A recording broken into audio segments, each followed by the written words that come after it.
Well, hey, to all you cool cats and kittens, this is obviously your host, Mr. Hi. And don't worry, I am not trying to interrupt your show. This is just a teaser, a trailer, to talk about my show, The Anytime Show. Have you seen it yet? I hope so. If not, what are you waiting for? Go on and find my show, The Anytime Show with Mr. Hi. See you all soon. And subscribed. Hey, are you listening to me? You better have subscribed to my channel, youtube.com/Hollywood Insider TV. Yep.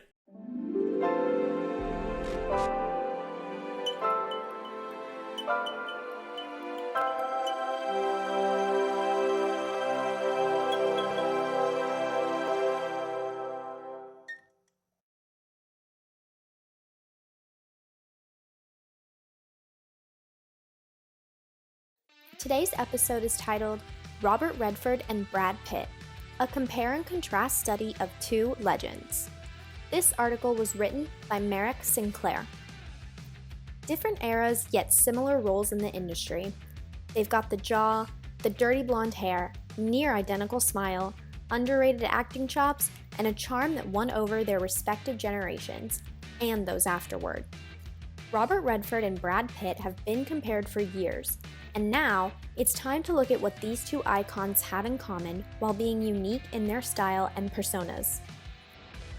She was starting to get a real bad attitude. Women, huh?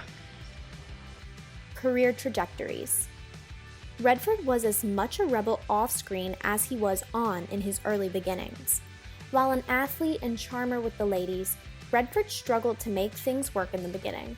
Eventually, Redford won a baseball scholarship to the University of Colorado, but instead became the campus drunk and burnout.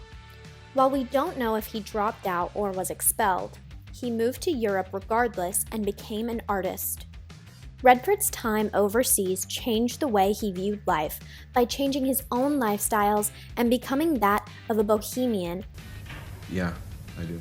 Yeah. Yes, I do. It seems to be an irrevocable situation, something that can't be helped. While becoming immersed in art, culture, and even political ideas.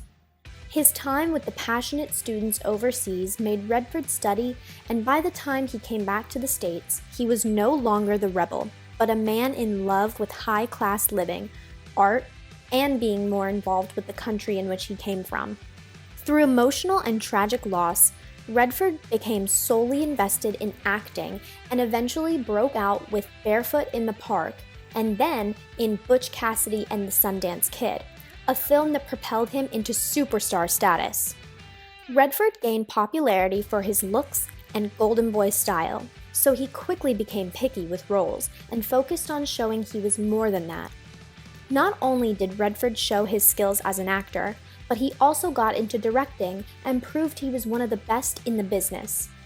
Pitt similarly started as a rebel, quitting college just 2 credits shy of graduating and then moving to LA to get into the film industry.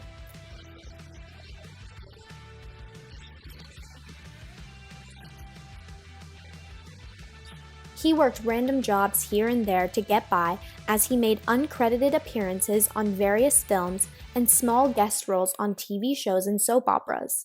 His first turn for the better began with Thelma and Louise, in which he immediately was seen as a sex symbol. He showed he was an actor too, however, when he starred in A River Runs Through It, directed by, you guessed it, Robert Redford, delivering a career performance in the process.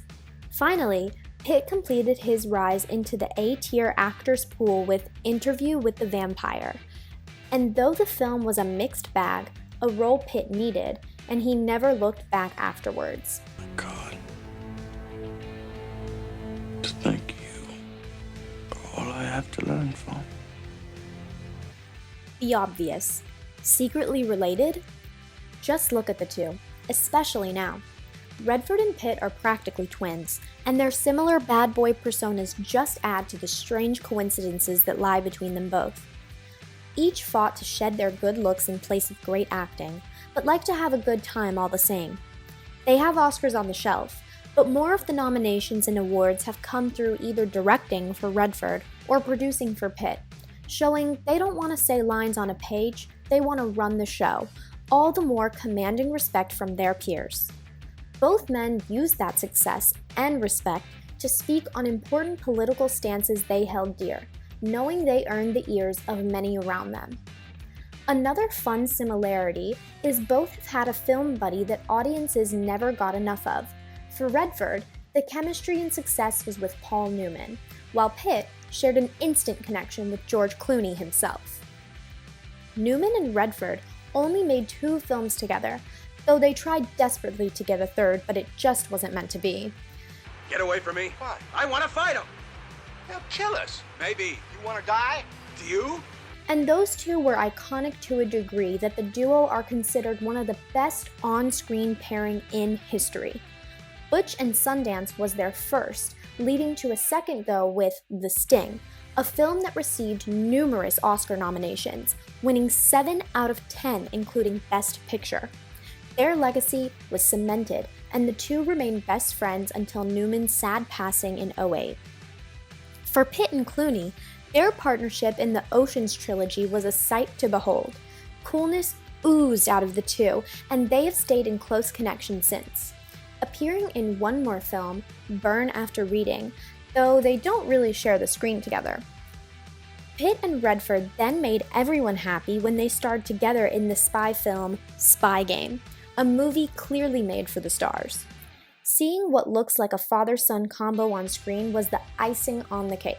And there's no kids game either. This is a whole other game. And it's serious and it's dangerous and it's not one you want to lose. Are there any major differences? Though they force you to do a double take, there are differences, or one real differentiating characteristic between the two men. Over his career, Pitt has more often than Redford leaned back into that cool, sex symbol persona. So much so that it's easy to forget that Pitt has given quite a few hefty performances.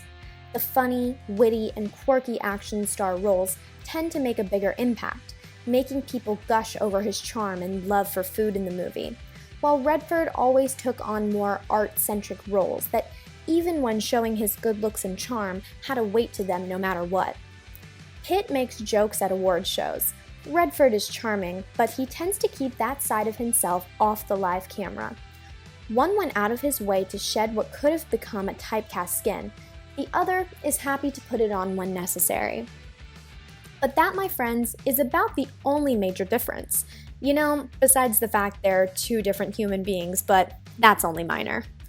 Over time, both Pitt and Redford have used their rebel good looks to get into the industry, but made it their mission to not just act, having a major role in Hollywood, and using their platform to speak on issues important to them.